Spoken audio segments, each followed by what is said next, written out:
Hey guys, so today we are going to be looking at one of the new cards that was released, which is Yogg Saron. This is a very interesting card to me. It's incredibly complicated in the way it plays out. It is a 10 mana 7/5. It is a neutral creature, and its battle cry is that it casts a random spell for each spell that you have cast this game. So what this means is if you have cast 10 spells, say you've cast 2 Frostbolts, 8 Fireballs. When you play Yogg Saron, he is going to cast 10 random spells, and this can come from any class in the entire game. It's just completely random.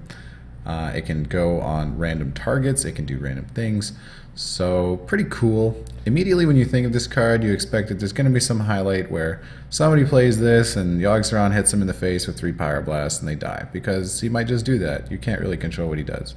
But we have this cool thing that someone has designed here that you can get on Reddit, which is the Yogg Saron simulator. And what this does is it lets you see what Yogg Saron would have done if you played him with a certain number of spells cast.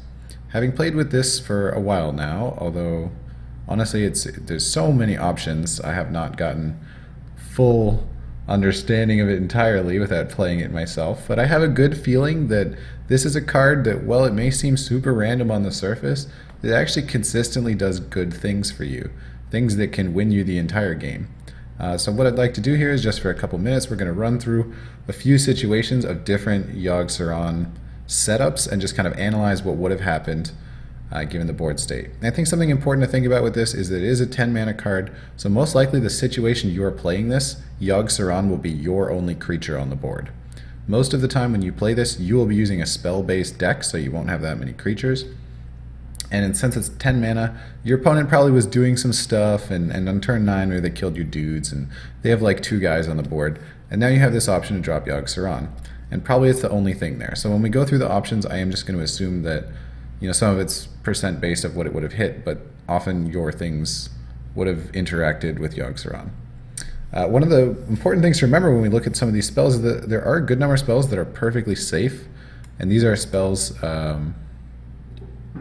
that are, well, for example, like Wild Growth or Preparation, but there's a lot of spells that can only target enemies. Something like Swipe, for example. Swipe is a damage spell, but it can only target enemy creatures, so Yogg Saron cannot make you swipe your own face. So there's a good number of spells in there that make it consistent, just because you can count on it to do good things.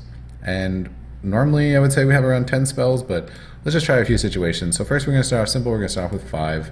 We say we didn't have many spells this game. We got Yogg Saron pretty early. What is he going to do for us?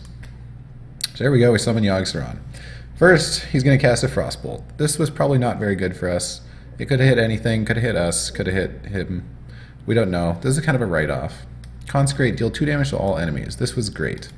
And there's a lot of AoE like this, which only affects the enemy creatures. This is just a pure bonus. So already he's looking pretty good. He was a 7/5 and he dealt 2 damage to all enemies. Any secret is amazing. All secrets just get played to your hero. They cannot go on the enemy hero. So it's a pure benefit. This was great. Effigy, we got Effigy. Likely our Yogg Saron is the thing that will get killed, and then we get another 10 mana creature. This was awesome. Naturalize, destroy a minion, your opponent draws 2 cards. This one was pretty bad. This could have hit our own creatures, and it is giving our opponent 2 cards. Feign Death, trigger all death rattles. Probably didn't do anything. So what do we feel about this Yogg Saron? I would say this wasn't amazingly effective because of the Naturalize, but in general it was still worth its cost. It did deal damage to enemy board, give us a secret we probably wouldn't have been able to have for our class. One of the nice things with these secrets is your opponent also has no idea what that secret is, because it could be anything. So then they have to play so consciously around what you could have. Alright, let's try another one. Astral Communion. Alright, this is the worst one. This is the worst. You never want to get this.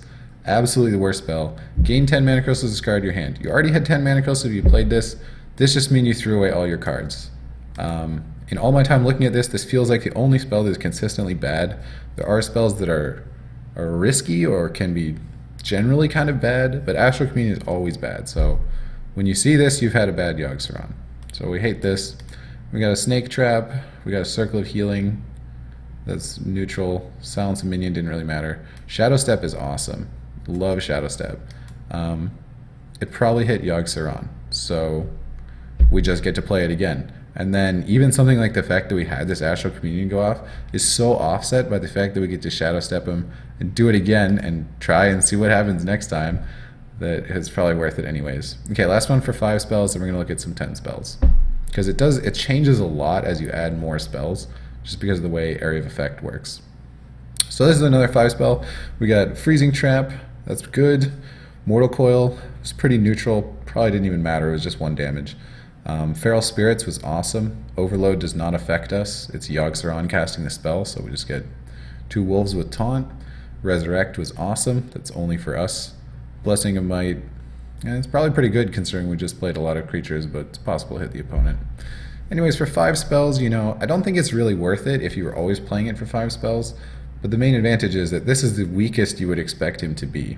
And that anything past this, it scales up so quickly that you almost always guarantee a board clear and some card draw. And so now we're going to try some 10 spell examples and see how it goes. Okay, so for 10 spells, and even more so at 15, you almost always get a board clear of some sort. You're going to get like a Twisting Nether, a Brawl, a Doom, a Flame Strike. Something in there is going to happen to make sure that you've likely killed all of your creatures as well, but at least killed the enemy creatures.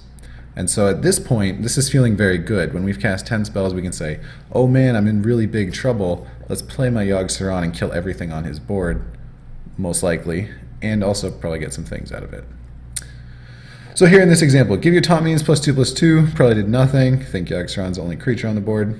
Burgle, this was great. All card draw is just a pure benefit, so we love this. Brawl, destroy all minions except one chosen randomly.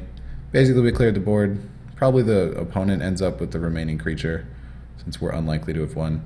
Consecrate, then we dealt 2 damage to whatever he had left. Living Roots, it actually, for anything that's a choice, such as deal 2 damage, or summon 2 1/1s, or any of the Druid cards, it randomly chooses which it is. So this is more likely good for us. It's a chance it hits us or the enemy, but if it summons 1/1s, it's always good. Dark Bomb, kind of risky, didn't make a big difference. Mind Vision, drew a card, that's awesome. Feral Spirit, summon some wolves, really good. We just cleared the board, then we put creatures on the board. Wild Growth doesn't do much. Cold Blood's a little scary. Let's try again, and I think you'll see that almost every time we end up dealing with the board in some way with 10 mana, or really commonly anyways. First, we Resurrect. That was good. Then we Poison Seeds. This was our removal. Poison Seeds is pretty bad in a number of ways because our creature was probably stronger, and I imagine the opponent had multiple creatures. But hey, it cleared the board, so did what we expect for 10 mana. Hammer of Wrath. We're killing some trees. Blessing of Wisdom. If you play this on the enemy creature, you still draw the card, so this was really good. Probably didn't do anything to everything. It was awesome. Head Crack, this was a bonus, 2 damage to hero. Echo of Medivh, card draw is great. Shadow Step. Unfortunately, we've only gotten trees out of these, and Feign Death did nothing. In any case, we drew some cards and we cleared the board, so that's pretty consistent. Let's do one more at 10, and then we'll look at a 15. So Resurrect was good, Wild Growth was good. We healed something. A lot of these are unclear. It's not very obvious if we've had a bonus or a negative on this one. And this would be kind of the Yogg Sarons you're scared of, where there's just a lot of random effects going out to random creatures, and it's unlikely that you benefit from them particularly well. Fan of Knives was good, draw a card. Not really a board clear, but hey, we did a bit of damage.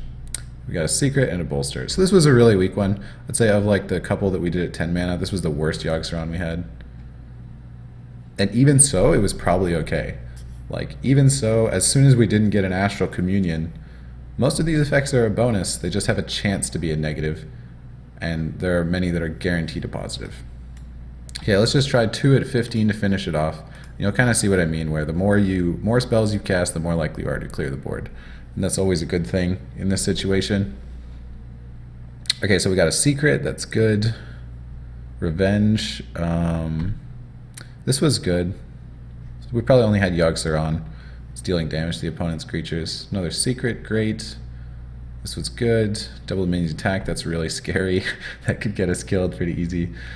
Avenging Wrath. Okay, so we're starting to clear the board. Now we've basically cleared the board with Enter the Colosseum. Claw, that's good. Sap is great. So we entered the Colosseum and then we removed their only creature. So the opponent now has nothing and we have a creature remaining on the board, which is probably Yogg Saron. Then we freeze a character. That was not too amazing. Polymorph was really bad for us since we have the only creature on the board. Bestial Wrath didn't matter. Rampage didn't matter. Shadow of Death doesn't matter. They cast in this order, so it is like it does happen in that direction. This was pretty poor. We didn't draw too many cards. We cleared the board and then that's basically it. It did clear the board for us, but not really what we want. Let's just try one more. Renown's Darkness. I don't know what happens with this if you're not a Warlock, because it specifically says Warlock cards on the card. Maybe you just get a new hero power. Draw 2 cards. That was great. This didn't matter. We're dealing with enemy creatures. Inner Fire is scary. Revenge is scary. Raven Idol, we got a card. That was good. Shield Slam did nothing. Lay on Hands. We still draw the cards. We might have healed the opponent, but we would still draw the cards, so that was good. Kill Command, scary. Muster for Battle, pretty good. Equality with the Muster for Battle was awesome. That's our board clear here, where we've gotten a weapon and we can choose to attack stuff.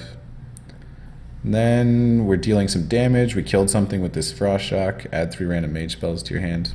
Pretty good. Seems like basically to 10 and 15, you're really high chance to remove all your opponent's creatures.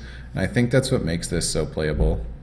Is just that it can consistently deal with the board. And it's weird to say consistent, but in all of these examples, we didn't even get, like, let's just try another one. See, it's really common that you'll get like 2 of these where you get Twisting Nether and Doom, or Elemental Destruction and Light Bomb, and just everything is gone. Everything is gone, and you've done a bunch of other stuff at the same time. So you should have transitioned the board from a losing state to at least neutral, and probably you being an advantage. Such as here, we did some stuff, then we cleared twice, clearly everything is dead. Then we have an Unstable Portal, a Preparation, Mirror Image, and Feign Death. It's not a big advantage, but it's switched the game around and it's played some secrets for us. I like this card. I definitely think that people are underestimating how good this card will be. It is really random, but it's random in a way that you can kind of control, and it has that fun element to it too, so you can certainly see that I will be playing this card a lot. I hope you guys have some fun with it too. I highly recommend checking out this calculator. I could spend hours on this just summoning Yogg Saron over and over to see the different outcomes when I get a sprint and all those things. So anyways, I hope you guys enjoyed this video. Hopefully it was a little helpful to give you some thoughts on Yogg Saron. And don't underestimate him. He's definitely a force to be reckoned with. It'll be cool to see him played and all those animations go off at the same time as well. Hope you guys have a good time watching. All right. Did I say